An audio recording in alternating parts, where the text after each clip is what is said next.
Allez, c'est parti. Chaud? Chaud patate. Chaud patate. Yo! Salut tout le monde et bienvenue cette semaine pour un nouvel épisode sur Reptiles TV.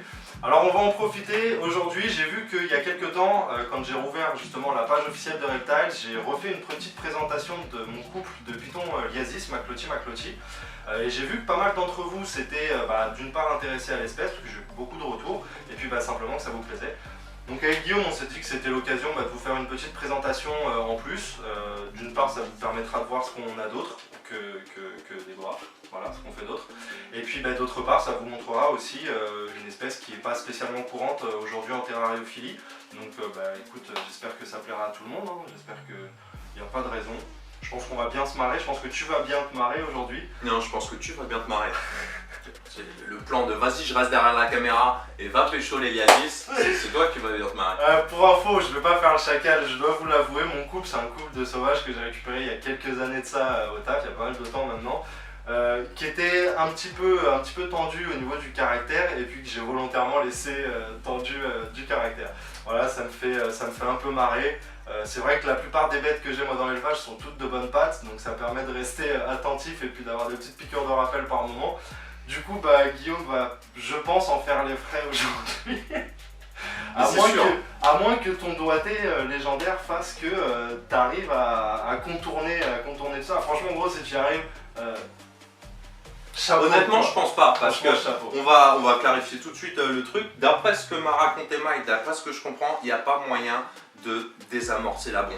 On va dire que quand je prends du beau attendu, je désamorce une bombe. Pourquoi je me fais pas mordre? Parce que je ne déclenche pas les déclencheurs. Je sais où ils se situent tous, les déclencheurs. C'est par rapport à leur sens. Le mouvement. Voilà, j'évite de déclencher par du thermique, j'évite de mettre ma main chaude devant la gueule parce que c'est stupide, j'évite de bouger très vite parce que c'est stupide, parce que c'est comme ça qu'ils chassent, hein. Ils chassent, ils ont une très bonne vue en fait du mouvement, donc j'évite de bouger trop, je sais quand j'appuie, je vois quand est-ce qu'il va m'envoyer une doigt et j'arrête d'appuyer. Mais en même temps, il faut appuyer, parce que sinon tu ne l'as jamais dans les pattes. Il faut quand même que tu, à la fois le stress, c'est-à-dire que tu crées des stimuli de stress de manière à ce qu'il t'accepte, à ce qu'il accepte que tu prennes. Et quand, au moment où je vais me faire taper, eh bien, j'arrête le stimuli du stress, je ne bouge plus et je ne le tripote plus. Et dès qu'il a retourné la tête, je le retripote et j'arrive à sortir des individus tendus. Ce qui se passe là, je vais pas pouvoir le faire d'après ce que j'ai compris. Après, moi, j'ai jamais vu les... On verra, hein. Même moi, je vais peut-être avoir une bonne surprise. Mais d'après ce que tu m'as expliqué... C'est pas mon expérience. D'après ce que tu m'as expliqué, on ne peut pas faire ça sur cette espèce ou du moins sur ces individus-là. C'est vrai. Parce que tu les as volontairement rendus totalement sociopathes. Et il y a un moment où, quand c'est parti, tu vois. C'est-à-dire qu'il n'y a plus de communication avec ces bêtes-là. D'après ce que j'ai compris, dès qu'on y met la main, ils ont un réflexe en fait de prédation. C'est-à-dire qu'ils tapent, ils vont à la morsure, ils enroulent et ils construisent. Alors il faut savoir, c'est pour ça que on vous met quand même l'accent là-dessus. Je voudrais vraiment ce qui n'est pas une morsure de défense. C'est-à-dire que moi j'ai l'habitude d'arriver à prendre des trucs qui veulent juste me mordre par défense. Donc qui mordent, qui tapent et qui se rebattent. Là le truc vient au contact, boum, et vous soumission. Ouais, c'est ça. Soumission. Mais c'est ça.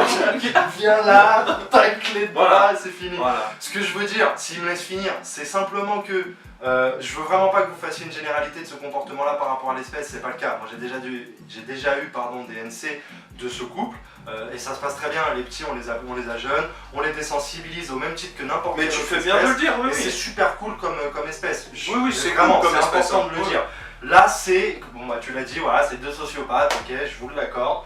Bon, moi ils me font marrer, moi j'aime bien, donc j'en ai que deux, voilà. Donc ça vient de leur vécu, c'est sûr que du capturé adulte, ça coule de source quoi. C'est plus pas du tout la même confiance en l'homme que quand ils sont nés chez l'homme. Et que depuis de tout temps ils ont vu au moins un soigneur, même s'ils les manipulent pas tous les jours, au moins ils ont vu un humain venir les nourrir, venir changer l'eau, venir changer le substrat, forcément le manipuler pour changer le substrat. C'est différent d'un truc qui découvre l'homme à l'âge adulte. Voilà. Et qu'après toi en plus toi ça t'intéresse probablement, je ne sais pas, peut-être pour faire des formations. C'est vrai que ça peut être intéressant pour des éleveurs d'avoir des individus, pour plein de choses, de les laisser voilà toi. Après, effectivement, j'en ferai pas une généralité sur tous les spécimens que j'ai dans l'élevage, mais c'est toujours bien d'avoir un ou deux spécimens un peu plus nerveux que les autres, tu vois. Et même pour soi, encore une fois, tu sais, j'estime qu'à un moment donné, quand ça fait un certain temps, on a tous tendance à s'endormir un petit peu trop sur nos réflexes, sur tous ces trucs-là, quand on connaît vraiment nos bêtes, etc.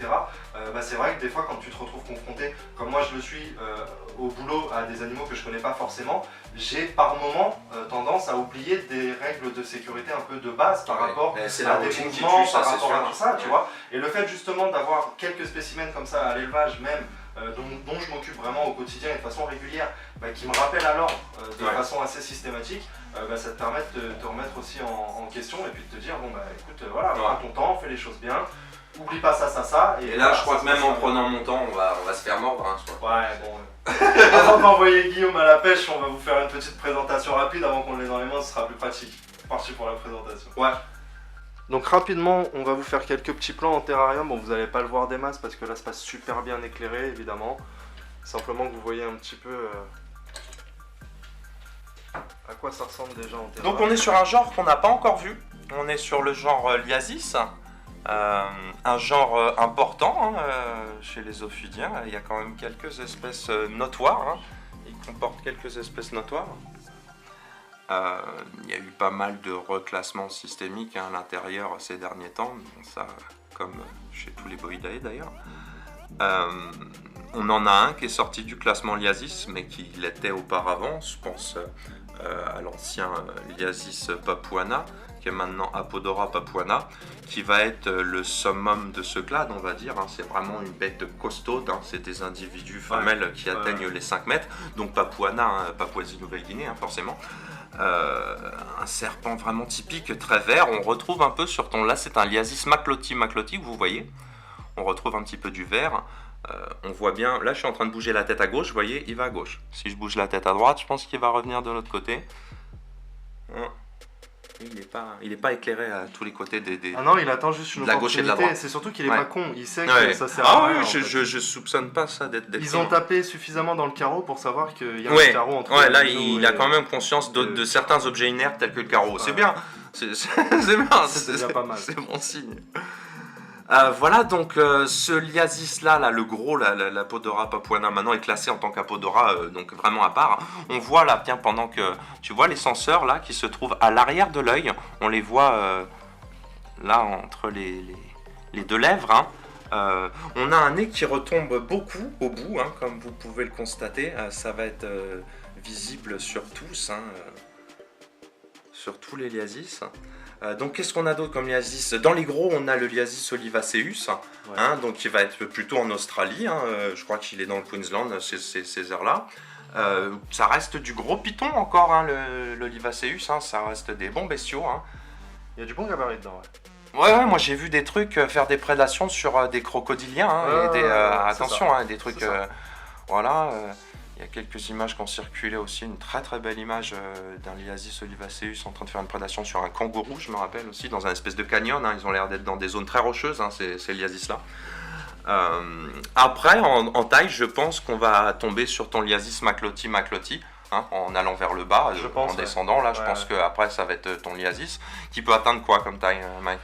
Le problème, c'est un petit peu la contradiction entre ce que j'ai pu lire ou voir, en fait, c'est le problème. C'est-à-dire que moi, je suis sur des spécimens, moi, mon couple... T'as vu, j'ai mis la main direct. Ah, mais t'es un ouf, t'offres pas ça comme ça. Ben si. Non, mais t'es un ouf, attends, je vais reculer, je vais sortir le truc, et je peux pas reculer, je vais me faire arracher la tête. On est sur un couple qui, bon, on essaiera de le voir après quand tu l'auras en main, mais pour moi, sont autour des 2 mètres 50...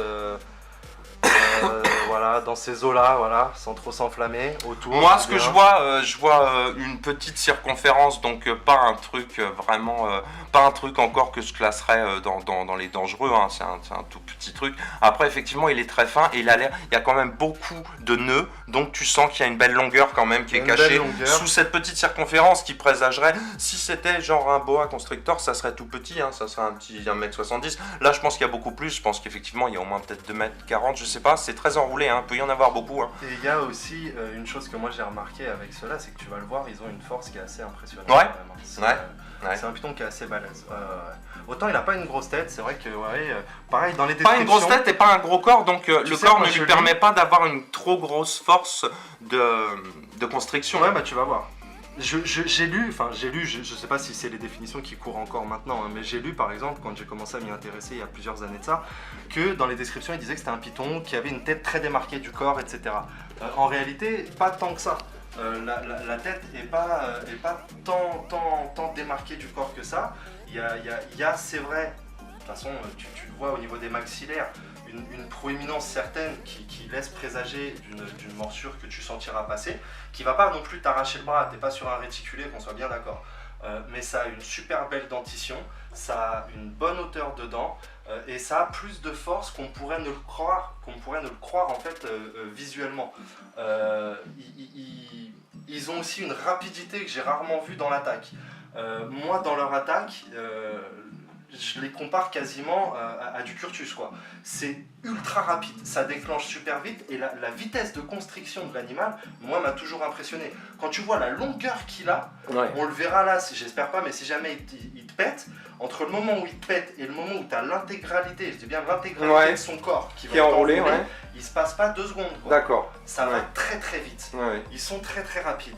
Ça, je pense que c'est clairement comme ça qu'ils chassent, quoi. Hein. Tu l'as dit tout à l'heure, alors pas sur cette espèce-là, mais quand tu t'attaques à des bestiaux comme des kangourous, comme du croco, tu as plutôt intérêt à construire super rapidement et à broyer efficacement, très vite et efficacement et à pas te louper. Et j'ai envie de dire, à prendre dans les anneaux les zones dangereuses. C'est ça, c'est ça. Ils ont aussi, moi, une chose que j'ai pas forcément constatée quand je me fais mordre, comme tu l'as dit tout à l'heure, c'est surtout de la défense. Mais comme tu dis, ils sont très intelligents, ce qui fait que moi, ta morsure, qui est très étonnante, hein, une morsure que je soupçonne peut-être d'être de défense et pas de prédation. Il fait ce qu'on appelle une morsure de prédation, c'est-à-dire que d'après ce que j'ai compris, quand il mord et après il constricte. Moi, je le soupçonne d'être assez intelligent pour comprendre que c'est plus efficace et que c'est dans un but défensif et non pas. mais il essaiera pas de te gober la main. Ou peut-être qu'il est suffisamment. Ouais, voilà. Mais je pense pas qu'il soit suffisamment con pour penser qu'il puisse me manger. Au bout d'un moment, quand il va voir que ça ne lâche pas, c'est ce que moi j'ai constaté et c'est ce qui m'a fait dire que c'est vraiment loin d'être con même dans son système de chasse. C'est que quand il se rend compte que juste sa morsure en elle-même avec la constriction n'est plus suffisante à vraiment gêner son attaquant, et ben il va se mettre à passer tous les anneaux en étau autour de sa tête. Moi je pense que c'est ce qu'il a pu se produire avec tes animaux. Tu me disais que quand tu les as reçus au début ils étaient à moitié manipulables et puis qu'un jour ça s'est barré en couille. Je pense qu'en te faisant une constriction de type de prédation, il a vu que ça marchait, il a vu que tu ne le touchais plus et je pense que moi ça m'a pas arrêté un contrôle. Sauf que par contre maintenant j'y vais à la contention systématique. Voilà, mais ça m'a pas empêché de me toucher. Je joue plus avec quoi, là quand même je vais essayer moi, parce que le plus simple ça serait de vous le sortir par contention. Hein. Parce que évidemment, et toi c'est ce que tu fais, le plus simple, à arriver à ce stade là, c'est de les sortir par contention, hein. Tu te fais pas chier, tu vas sécure et tu as déjà montré la technique, en plus je me rappelle dans une des premières vidéos, si vous voulez la revoir, c'est ça qu'il faut faire, hein. Là clairement ce que je vais faire c'est un peu con, hein. Il faut pas faire ça, enfin c'est... Mais moi ça me dérange de sortir un serpent en contention, on va moins le voir que si on... Et puis j'ai envie de voir son comportement, en fait moi, quitte à ce qu'il morde, je veux comprendre ce qui se passe dans sa tête et pourquoi tu peux pas l'approcher. Après c'est vrai que pour revenir à des manipulations normales, il faudrait beaucoup de boulot maintenant quand on est à ce stade-là. Et de toute façon, je me leurre pas, je pense que ça va finir en contention. Hein, bon, il y a Ah bah oui, part de chance. Moi, ce que je pense qu'il va faire, c'est je vais essayer d'y aller sans me faire mordre. Je pense qu'il, voilà, je vais essayer ça va être chaud parce que maintenant il est éveillé. J'aurais préféré tout à l'heure quand il dormait avec la tête était flanquée. Tu vas faire ton contact direct pendant qu'il, tu vois, et puis tu bouges plus. Et t'attends de voir sa réaction. Et donc on n'a pas fini, on était sur les espèces et sous-espèces, donc on a vu la Podora papuana qui est déclassée, maintenant on a Podora qui n'est plus Liasis, on a vu Liasis olivaceus, on a vu le Liasis macloti, donc plutôt Indonésie par contre celui-là, c'est ça. Voilà, le macloti au niveau de l'aire de répartition, il a une aire de répartition qui est assez large. On l'a vu au Timor aussi je crois. On en trouve au Timor, on va en trouver effectivement tout ce qui va être Papouasie, Nouvelle-Guinée, on en trouve aussi un petit peu sur ce qu'ils appellent, tu sais, l'archipel un peu nord de l'Australie. Avec une petite répartition sur le Queensland. D'accord. pour moi, alors ça par contre ça n'engage que moi, j'ai pas été sur le terrain pour vérifier. Je pense pas que ce soit très très répandu sur le nord de l'Australie par rapport à l'Indo et au. Oui, si on a de reste, après c'est des éclats de. Voilà, comme j'ai dit une fois, c'est des populations quoi. Puis c'est les humains qui ont nommé tel morceau de caillou, oui, ça et tel morceau de caillou. Donc ça va être pour l'aire de répartition de cette espèce là. Conjointement on peut parler aussi, vu qu'on a décrit un petit peu les autres, on va trouver toujours chez le Macloti du Savuensis. J'allais te le dire avant, vu qu'on était dans l'ordre décroissant détail, il y a le Fuscus qui va souvent être appelé Lyasis d'eau, qui va être considéré comme vivant. De toute façon, ils sont plus ou moins tous. Le Macloti, son nom courant, c'est le python aquatique. Ouais, python, voilà, ils sont souvent. Alors, mais le Fuscus est celui le plus considéré aquatique. C'est vrai, ça vit principalement au bord des zones d'eau, des rivières ou des plans d'eau, de ce genre de choses. On voit par son corps qu'il est capable de tout faire. On voit par son corps très longiligne. Le fait d'être très longiligne comme ça va te rendre 10 fois plus efficace dans l'eau. C'est-à-dire que quand tu ondules, c'est comme les têtards, comme les. Mais il n'est pas exclusivement, son corps lui permet de le fait d'être exclusivement. Va être très bon aussi. On voit que la queue est très fine, très préhensible. Il va être très arboricole. Ça va être très. Tu sais, c'est très polyvalent. C'est ces trucs polyvalents que je comparerais peut-être chez les Boinae à l'Epicrates. Tu vois, il vient de bailler là, c'est juste pour lui montrer un peu ce qu'il est. Et je considérerais comme les Epicrates qui ont un peu cette même forme très longue, une assez petite tête, un corps moins balèze, et que il y en a des différents quoi. Ça dépend des canons. Voilà, oui, c'est sûr que ça dépend des canons. Le striatus est assez long, tu vois, assez allongé, et qui sont assez tout terrain en fait. C'est vrai que souvent on les considère comme des pitons d'eau. Je pense qu'ils savent tout faire, ils savent pareil, petite parenthèse, alors ça, je vous remercie aussi, encore une fois on s'adapte avec vos remarques. On m'a demandé d'essayer d'être un petit peu plus précis sur aussi les conditions de maintien des espèces qu'on vous présente. Rapidement, moi c'est très simple, les Lyasis sont dans des terras, bon là il est passé dans un sens, c'était pour la présentation, sinon ils sont dans des 120 qui sont derrière. Ils n'ont pas excessivement de hauteur chez moi parce que de toute façon je suis en batterie type, donc je vais être globalement sur du 50 de hauteur dans leur terra à eux. Voilà, moi j'opte pour la méthode sèche comme pour la plupart de mes espèces. Je l'ai fait sur substrat.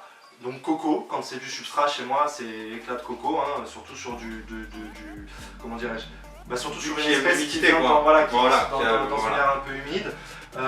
Maintenant ils sont sur des alaises, ça se passe tout aussi bien. L'important, encore une fois, c'est le même principe que pour tout, ne pas confondre l'hygrométrie et puis l'hydratation.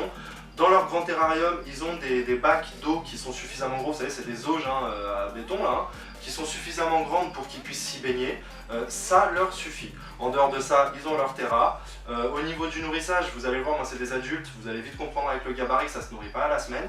Je suis sur des bonnes proies. En moyenne, eux, en adultes, sont sur du rat de 500 grammes et ils en prennent à peu près 1, maximum 2 par mois. C'est quand même rare qu'ils en aient 2 par mois. En général, c'est 1 par mois, ça leur suffit. Donc voilà. Petit mot sur la reproduction, ma foi, pas de difficulté particulière. Pour moi, c'est un couple de sauvages, donc sinon, l'espèce est connue pour être assez facile à reproduire. Mais sinon, comme la majeure partie des pitonidae, je dirais que la règle, c'est comme pour tout, quoi. Vous faites un cyclage qui soit en lien avec leur aire de répartition, un peu plus de pulvérisation effectivement pendant la période de repos et de repro. Sinon, mis à part ça, pas de particularité. C'est des pitons qui pondent bien. Moi, les pontes que j'ai eues, c'était en moyenne des pontes d'une vingtaine, 25 œufs. Ah oui, c'est de la belle ponte, ça commence à devenir sympa. C'est des beaux œufs. Les œufs sont pas petits, c'est vraiment du bel œuf. C'est un bel effort de la femelle, quoi. Ouais, c'est clair. Donc voilà, moi, une espèce franchement que j'adore, que je trouve curieuse, que je trouve avenante, on va le voir. C'est un python qui est plus dans les petits pythons, c'est pas non plus un géant, c'est pas un rétique, c'est pas un machin. La Podora va être classée par exemple. Voilà, vous vous doutez bien qu'elle est considérée comme espèce dangereuse en France, c'est normal. Là pareil en termes de législation, on n'est pas sur un animal soumis, c'est comme pour tout. Vous serez en revanche limité à 10 spécimens étant donné que ça va dépasser le 1,50 m à voilà.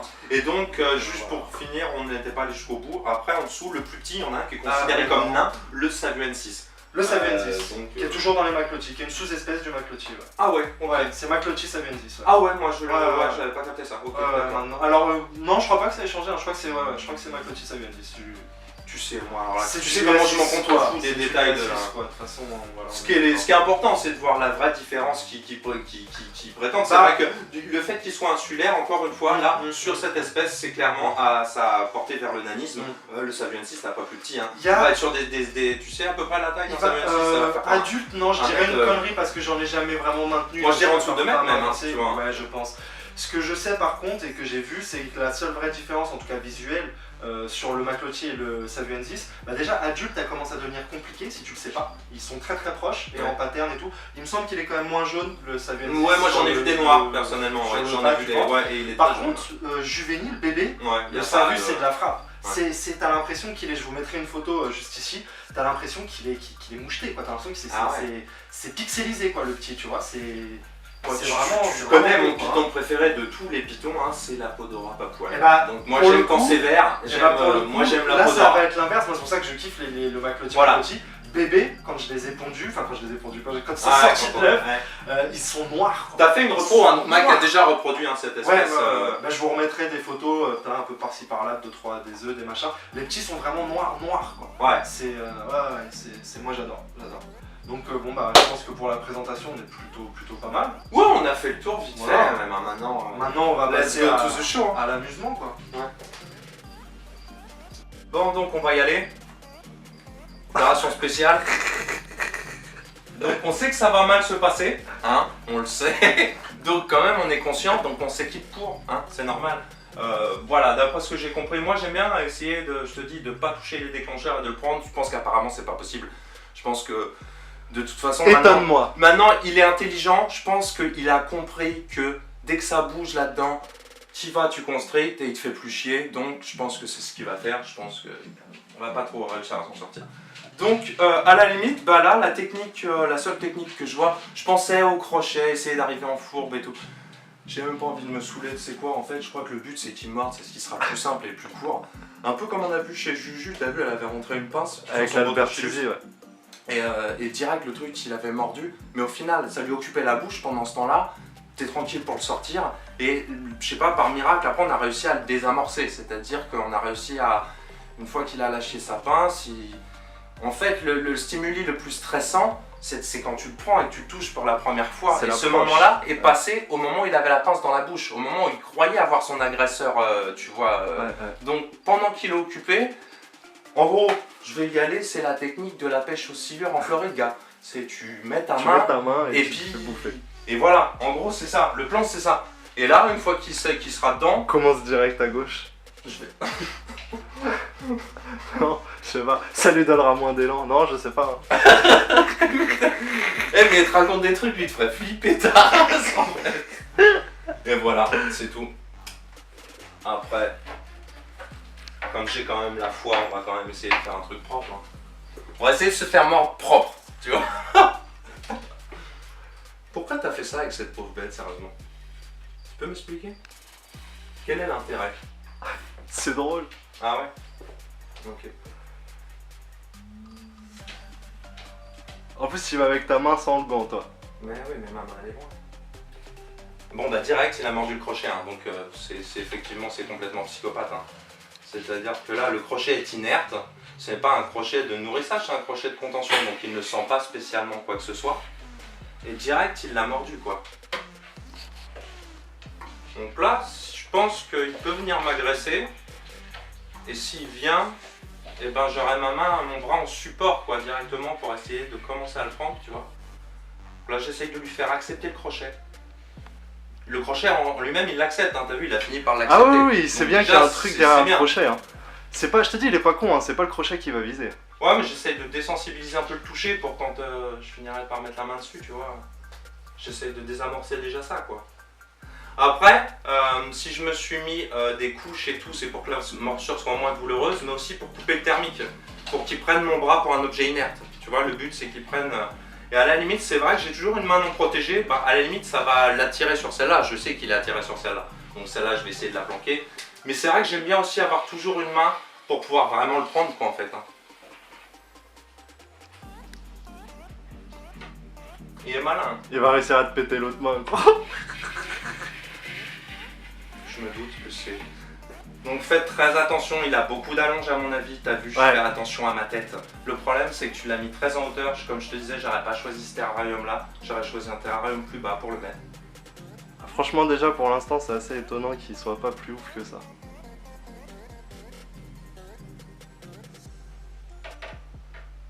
Donc là il est en reconnaissance du bras, il est pas persuadé que ça lui plaît, mais en même temps pour l'instant le bras ne donnant pas de signe d'agression, il se dit Fais gaffe à ton bien. visage quand même. Hein.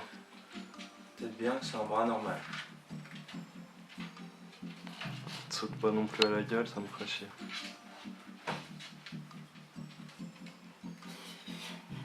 Putain mec. Pour l'instant, ça se passe plutôt pas mal. Hein.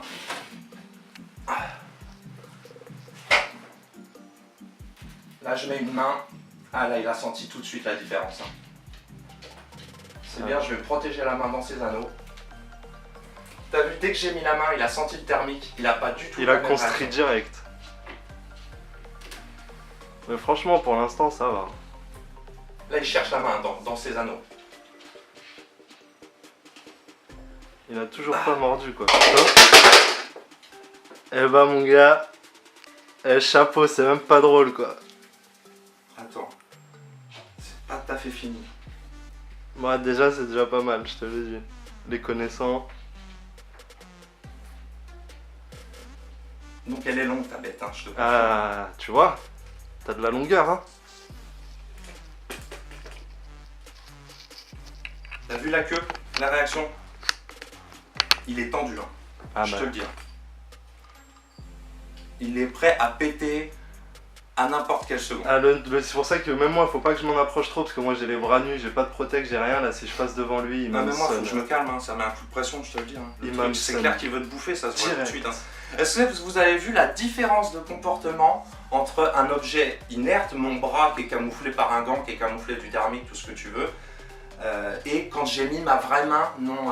Ah bah il est encore autour, hein, ta vraie main. Il s'est retourné, il s'est déjà construit autour, hein, et il s'est retourné dans ça. Il est en train d'aller vers le fond de son terrain. Il y a pas, c'est pas totalement stupide, hein, ça sent une énorme différence entre une partie du corps cachée et votre vraie main. Hein.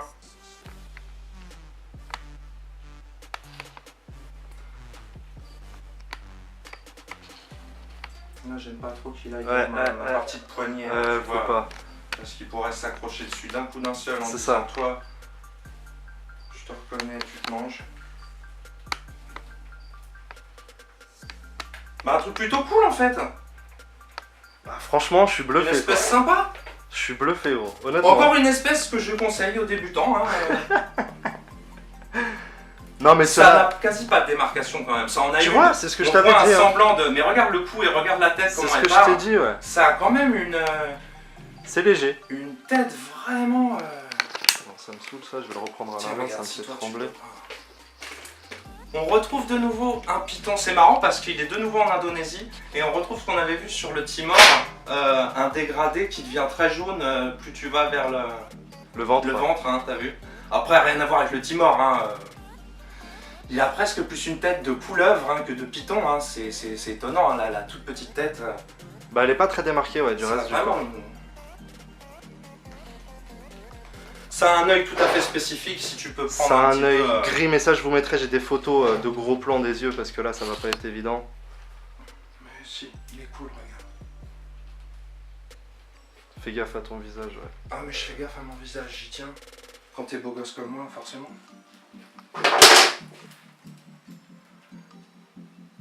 Tiens, il t'a mordu gros, il est en train de te mordre l'aisselle. Moi, c'est normal, c'est parce qu'on fait connaissance. Non mais tu vois, c'est pour te dire, ça y est, il a Ah, relâché. mais on fait connaissance, c'est normal. Il est taré quoi. Il est taré. Le truc il t'a mordu le bide quoi, il t'a mordu les côtes quoi. Ouais, c'est normal, il est encore petit. Il teste, hein. Donc, Tu on vois, voit est-ce que une tu queue. vois mieux l'irisation dont je te parlais? Je vois surtout comment je pleure ma main. Fais gaffe hein. Qui remonte pas trop. Ouais, t'inquiète. Je rappelle que... Tu sens la force là dont je parlais? Tiens, regarde comment il te mord. Je rappelle que tout ça est fait par... Regarde, il se construit la tête tout seul. Par amour, hein, par passion. Regarde-moi ça, toi. Regarde-le, regarde-le. Ça y est, voilà. Donc effectivement, tu vois là, à ce niveau-là de la manipulation, ça fait quand même longtemps que je l'ai. Il a compris que je ne voulais pas le tuer. On a été calme, on a été doux. Il a aucune raison de faire ça. Il a strictement aucune raison de faire ça. J'ai déjà entendu parler de comportements comme ça sur des animaux qui étaient calmes auparavant. Par exemple sur l'anaconda. Mais l'anaconda, vu sa taille, on peut supputer qu'il se dise à un moment dans sa tête « Eh mais ça se trouve, je peux peux le te bouffer. Tu vois ce que je veux dire? Que là, franchement, s'il pense qu'il peut me bouffer, c'est qu'il est quand même plus con que la moyenne. Hein. Donc, Fais attention que la tête lâche pas d'un seul coup, tu vois, et que vu que t'as plus qu'une main libre, tu devrais prendre en contention, je sais pas. Ah, il est grave. Donc à un moment, peut-être qu'il est suffisamment intelligent pour se dire « Tiens, si je lui fais ça, ça va lui faire mal. » Tiens, tu vois là les petits pics, là, les petits senseurs, là, sous tu voulais prendre son œil, là, t'étais au calme là, pour prendre son œil.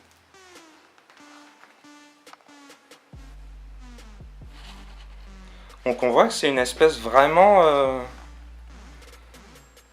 douée d'une intelligence C'est pas l'espèce, qui met à encore une profit. fois. Hein, C'est pas l'espèce. Je t'assure que c'est pas T'as l'espèce. vu dans le dessous là, comment c'est blanc là? Ouais. C'est joli hein. On pensait pas forcément avoir accès à cette partie du python au début de la... Et alors mon gars, ma main là, il la serre, mais d'une force. Tu sens la force maintenant dont Mais je te d'une parlais. force, Hein. d'une force. C'est balèze, hein. Voilà, donc c'est très affectueux en fait, hein, quand on regarde bien. C'est vrai que c'est plein d'amour, avec de l'écaille autour. J'aime beaucoup. Fais gaffe, il a lâché là, non? Qu'est-ce qu'il fait ce con? Il se bat. Il se bat pour sa survie. Attends. T'imagines s'il arrive à bouffer un sweat à capuche, il est bien pour 2-3 semaines quoi. Tu vois? Ouais, il reste accroché. Quoi. Tu veux pas lâcher, non? Va pas me l'énerver toi avec tes techniques. C'est bon quoi, tu lui as fait assez de mal dans sa vie à cette pauvre bête. Tu me parles, ouais. Donc voilà quoi. Alors toi qui connaissais pas, qu'est-ce que t'en penses? Alors effectivement, attends, je regarde la queue. Tu me disais que ça te rappelait les pitons de Timor quand on était chez Juju. Hein. Tu comprends? Ouais, je comprends. C'est pas tout à fait la même couleur, c'est la même irisation. Ouais, ça a des reflets mauves. Attends, on va essayer de le prendre il n'y a rien de mieux que la vraie lumière. Hein. La lumière artificielle, là, ça ne marche pas. Mets-toi.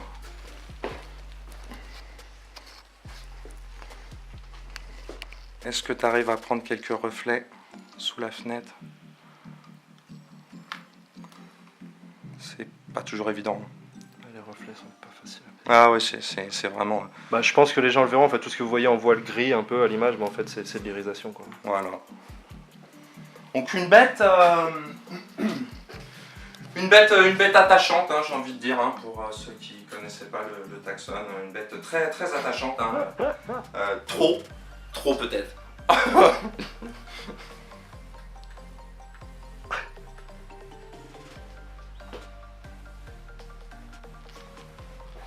T'as vu la tête? Il y a une énorme écaille entre les deux yeux, là, celle-là. Là. Une écaille centrale qui est énorme. On voit de nouveau effectivement une tête, des yeux suffisamment sur le haut pour être adapté au moins à la vie semi-aquatique. On voit une belle dentition hein, suffisante. Elles sont assez petites hein, les dents, mais très nombreuses. Hein. Par contre, hein, on les voit très très nombreuses. Je sais pas si on va bien voir. Légèrement orangé, c'est marrant. D'habitude, c'est vraiment blanc. Hein, une dent de... Écoute, moi je les vois légèrement... T'as vu? On dirait presque un boa canin un peu... avec les couleurs jaunes et puis les pites, tu sais, comme ça. Quand tu fais en gros plan comme ça. Après, les dents sont pas assez longues. Hein. Sont pas du tout assez longues pour être un corallus, mais c'est marrant, j'ai eu cette vision à un moment. Donc effectivement, on voit un damier. Eh bien, remarque, ça rappelle aussi un tout petit peu le Timor dans le cryptique, tu sais, il faisait un peu des dessins comme ça. Hein. Mais c'était plus... Après, ça marquait du jaune et du noir. Mais quoi, c'est que ça là... qu'ils ont pris pour du Timor sur l'île de Timor à la base. C'est pour ça qu'ils ont dit qu'il y avait du Python timoriensis Oui, ils ont sur l'île confondu de les deux, Timor. ouais. C'était du maclotier en fait. Ouais, ça m'étonne pas. On retrouve une queue très fine, hein, très élancée. Regarde le cloaque qui se situe... regarde loin, hein. Ah ouais, regarde, une très longue queue. Hein. Le cloaque, le cloaque se situe là. Donc, après, c'est aussi un spécimen de grande taille, donc la queue est proportionnelle. Là, on voit une très très grande queue, mais c'est l'un des premiers Boidae, boa ou python, qu'on ait vu sur la chaîne qui fasse cette taille-là. Hein. C'est vrai qu'il est taillé le bordel. Hein. Je l'ai vu quand il est sorti. Je m'attendais pas à autant de métrage, quoi. On se rend pas compte. Hein, hop, hop, et là tu dis voilà, faut que je maintienne ma tête loin de ça et tout, et il a de la longe. Hein. Ouais, mais après on va le dérouler un petit peu histoire que vous puissiez. Je sais pas combien il fait, mais ouais. Bah regarde, je vais poser l'appareil sur le fixe, sur le tréteau. Je vais te rejoindre. On va le dérouler, tu vas le tenir, tiens-lui la tête, comme ça on sera peinard. Pour montrer ça correctement, quoi. Là t'as vu que finalement, au final c'est un amour. Hein. Après, sa tête, il a mis directement, il se constricte un petit peu lui-même. On va se mettre un peu comme ça. Je peux vous dire t'as raison Mike, il a une belle force de constriction. C'est pas encore pénible, ça ne me coupe pas le sang dans le bras, mais tu la sens passer quand même. Hein. Donc je sais pas, alors le 4 je crois qu'il va presque vers la porte. Si tu arrives à te... Je la sens quand même passer. Hein.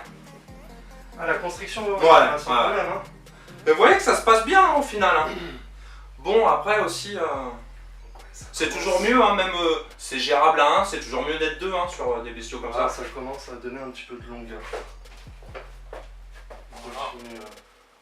Ouais, toi tu fais quoi, un petit mètre 80? Ouais, c'est ça, 78. Donc, il y a 2m30, il y a 2m30 je pense. Je pense qu'il y a peut-être... Ouais, ça va vite. Ouais, il y a un petit 2m30 je pense. Des beaux bestiaux. Et puis tu vois ce que j'apprécie aussi, c'est ça, tu vois ce gab. Voilà, comme je disais, t'es pas sur un truc énorme, mais t'es pas non plus sur un truc que tu sens pas quoi. C'est très beau, j'imagine que encore une fois ça ne rendra pas forcément tout sur la vidéo. C'est vrai que c'est plein d'irisation. Il y a quand même un dégradé de gris où le dessus avec l'irisation tape dans les mauves, dans les violets, puis ça devient gris bleu et gris enfin là et après jaune. Voilà, là c'est bien, il a voulu se décrocher. Et c'est vrai que c'est très joli hein, et puis c'est quand même bien démarqué, ça devient très très jaune hein, à un moment. Hein. C'est sympa, c'est sympa.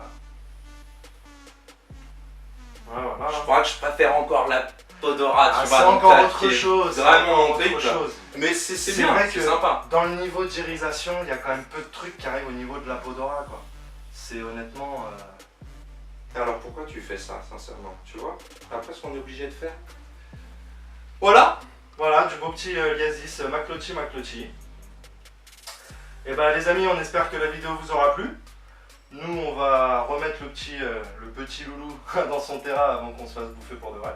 T'as vu, il repart sur une constriction de la main, hein, il te bloque. Ouais, j'avais peur qu'il te chope sur le côté en fait. Il est pas bête. Hein. Avec ses gars, ouais. Non, t'inquiète, c'est bon. Peut-être pour te mordre les côtes, il en veut quand même. C'est vrai que pour les il faut vraiment vouloir. Et c'est mordu lui-même. Il s'est mordu tout seul. Il s'est mordu lui-même tellement il est con. Je t'ai dit. Ouais, faut vraiment faire gaffe. Hein, c'est bah, pas mal tout seul, hein, tellement il est. C'est ça. C'est vraiment. Bon, je crois qu'il n'y a pas de doute, c'est de la technique de défense. Hein. Il a compris que. C'est très rare. Hein. Moi, j'ai vu sur YouTube, il y a pas mal de vidéos qui traînent. Je regardais même dans la nature des rencontres, tu sais, entre félins et boïdae. J'ai vu des rétiques se faire démonter par des petits tigres, par des petites panthères, par des tout petits machins, que s'il avait voulu y aller à la constriction, tu vois, il l'aurait tué, mais il n'a pas l'intelligence de faire ça. La plupart, j'ai vu un seul rétique sur une vidéo penser enfin à faire une constriction, à lui entourer le cou un petit peu. La plupart font des défenses de morsure comme ça. C'est ça. Ce qui est douloureux pour nous terrarios, ce qui va tuer personne, ça permet pas de se défendre contre un prédateur qui a réellement faim et qui veut vous bouffer quoi. Et là, moi je pense du coup, on pourrait pas prendre ça pour de la connerie. Dire putain le truc il est construit et tout. En fait, moi je pense que c'est de l'intelligence, en fait ils ont compris que leur technique pour mettre à mort quand ils ont faim peut être utilisée pour se défendre parce qu'ils ont compris que c'est plus douloureux, que c'est plus... Ça marche quoi. Ouais, ça. Du coup ça démontre une certaine adaptabilité, alors c'est sûr on aura envie de dire ouais le truc est vraiment con, mais en fait c'est plutôt le contraire. En fait, il a bien compris le truc. Il a utilisé son cerveau pour trouver une solution. Hein. C'est ça. Donc bah voilà les petits amis, présentation du Liasis. Comme d'hab, n'hésitez pas à laisser vos commentaires, n'hésitez pas à partager si ça vous a plu. Et puis bah nous on vous dit à la prochaine pour une autre vidéo. Prenez du Liasis, c'est que de l'amour.